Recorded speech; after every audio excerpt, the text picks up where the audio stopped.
Hi, good afternoon. Monday, June 7th, 2021. This is episode 11 and it's the 10th day post-shoulder surgery for me. So I'm going to go over a few things today. First is the video formats that I'm putting out.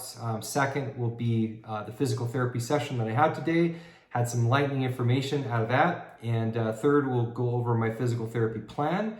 And fourth, just kind of my general wellness. So first with the videos, as you probably saw, I have done one video every day for the first week. I wanted to make sure that since there were a lot of changes going on and I didn't know what to expect, that I put that information out there on a daily basis. As I move forward this week, week 2, I'll probably only put out 2 videos.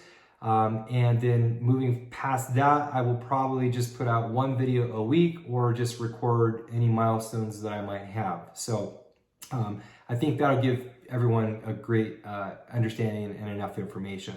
And I also plan to put out a top 10, top 20 tips or tricks kind of a thing for preparing or going through the first week of shoulder surgery. If that's something that you think that would be useful, please comment down in the comment section and let me know if that's something that you guys would be interested in, and I'll put that out as well.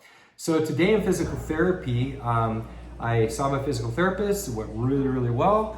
I've been working on 4 ranges of motion, mostly 4 ranges of motion. There's some other little things, but extension, and I've been able to be fully extended since day 1, so that's not a big deal, but we're just making sure that extension continues.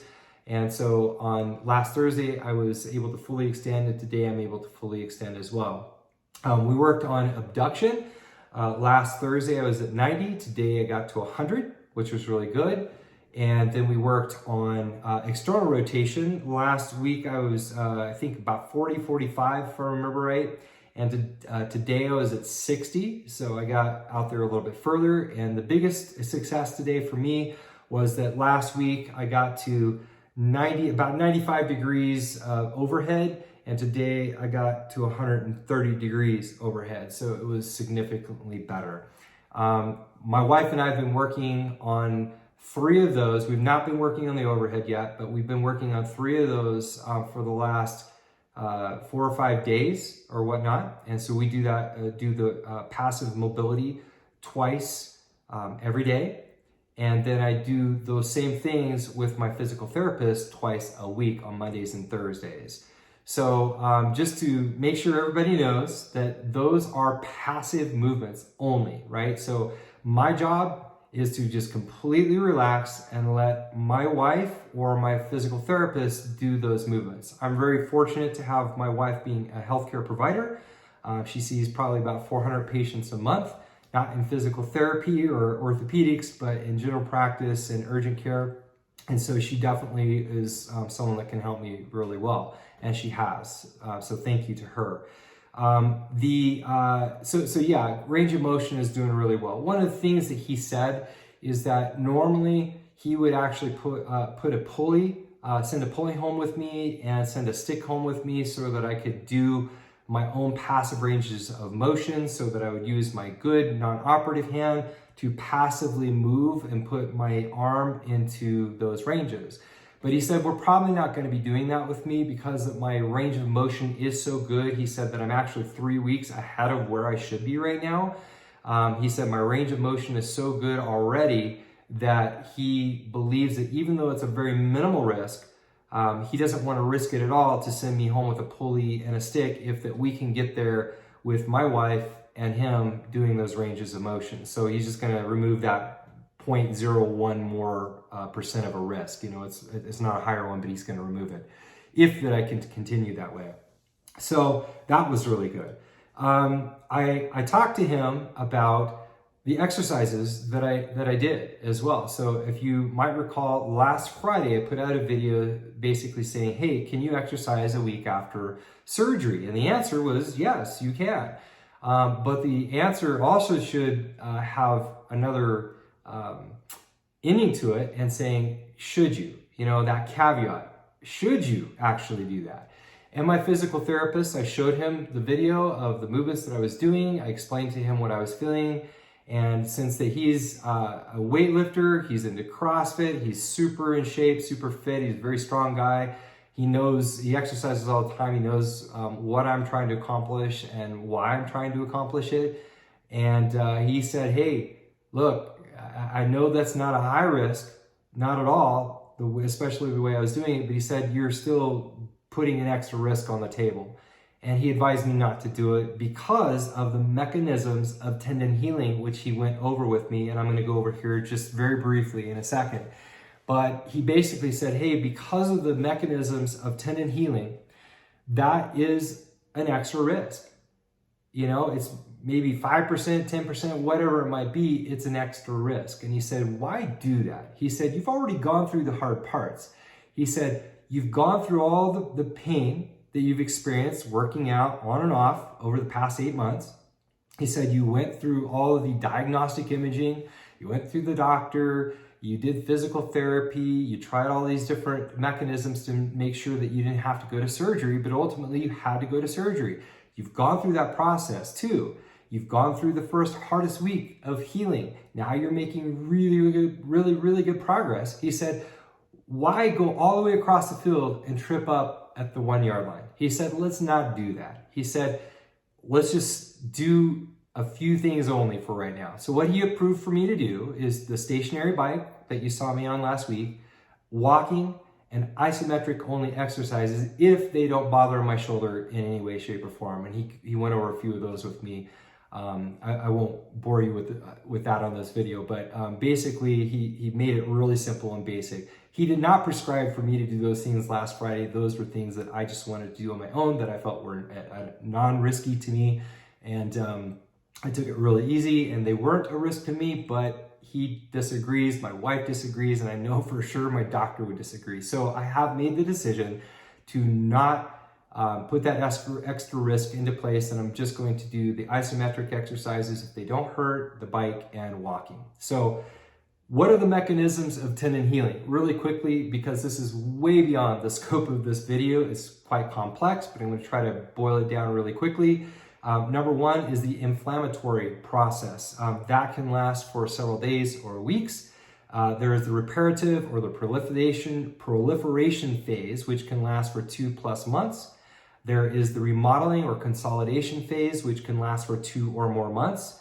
And there's the remodeling and maturation phase, which can last for 6 or more months. So they said, hey, it can last for 18, 24 months. You know, it takes some time for that last phase to happen. These phases, a few basic things to kind of understand, and I'll try to put up a few diagrams as we go here so that you can see it on the screen.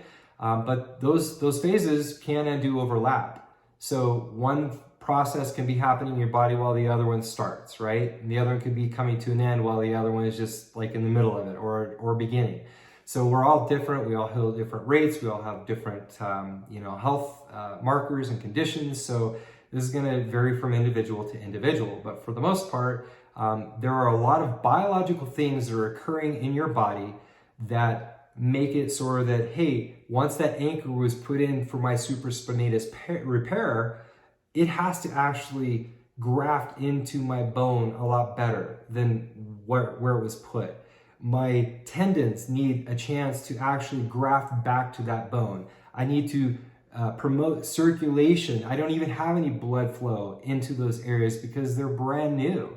So I have to allow my body time to put all those mechanisms into place, to go through the biologic stages and processes, to make sure that I'm healing and that I'm strong. Because as we've discussed before, after about 6 weeks, you're about 30% strength, right? And at 12 weeks, you're about 60%. And then only after 6 or more months, you might be at that 90%. And I've been told and read that it probably takes a lot more than 6 months to be at 90%. So, and I'm talking about the internal healing, not like my shoulder strength, right? So I'm going to let myself have time. I'm going to let my body have time to go through those processes so that I don't trip up at the end. So if you want more information on that, just look up the mechanisms of tendon healing, specifically inflammatory, reparative, remodeling, for consolidation and maturation, and then you can definitely get more information about that. Onto my PT plan. My PT plan right now is just to do those passive ranges of motion. My job is just to sit there and let that happen, to relax as much as I possibly can, because the more I can relax, the better ranges of motion I can get into. And it's easier on the person that's helping me as well. So my wife, I'm going to be doing that twice daily with her in the morning and the night. I'm going to be doing that twice weekly with my physical therapist, who is going to help take me through even greater ranges of motion. And what I'm doing on my own is that I'm doing my shrugs still. I'm doing my scapular retractions. I'm doing my extension with just with my wife, but I'm squeezing the ball, and then I'm doing my circular motions. Scratch that. The passive motion, I'm not doing that. That's with my wife. So the four are scapular retractions, shrugs, shoulder circles, and squeezing the ball. Sorry for that confusion. The goals for PT again are to keep the inflammation down. Inflammation is necessary. It absolutely is necessary for healing. You have to have inflammation to heal, but we don't want excessive inflammation, so we want to keep that down. We want to keep the shoulder happy. We don't want to do anything with it. We want to give it time to heal, as was just discussed. So on to general wellness. My general wellness, for the last 4 or 5 days until last night, I didn't have any pain. I was doing really, really well. But for some reason last night, I slept wrong. I did something, I don't know what happened. But I woke up and I had quite a bit of pain, probably up to about a 3 on my scale, which was actually more than my surgeries, or the first 3 days of my surgery, I should say. And so I did take some Tylenol, I put some ice on it, and after I ate breakfast, I slept for another 3 hours. And I woke up and I did feel better after physical therapy, which was around 12:30 today. I felt even better. And right now I'm feeling normal again. So I don't think there is any major damage, but we all have our ups and downs, right? I haven't had to take any opioids or NSAIDs at all. And for the past 4 or 5 days until today, I haven't used a cold pack or Tylenol. My sleep has been pretty good for the most part. Still sleeping in bed on my left side. And I've found a pretty good position, but obviously I need to be able to stay in that position consistently. My eating and digestion are completely normal, no issues there at all. I'm able to shower and dress by myself, but what I found is that allowing my wife to help me makes those processes just a little bit easier. Well, I've got her there, I'm definitely going to use her. And then standing, moving, and walking are super important. I found that it makes me feel better if I stand on a regular basis throughout the day. Got my Apple Watch that tells me if I'm standing every hour. And if I'm sleeping, I'll just put it on snooze so that, if I'm or napping or whatever, so that I don't have to worry about it then, because that rest is more important. But standing, moving, and walking have really helped me feel better. So if you found this information helpful for you, or you think that it would be helpful for others, please like and subscribe. Again, if you would like to see that tips and tricks video for the first week of surgery, comment in the comment section below, and we will see you next time.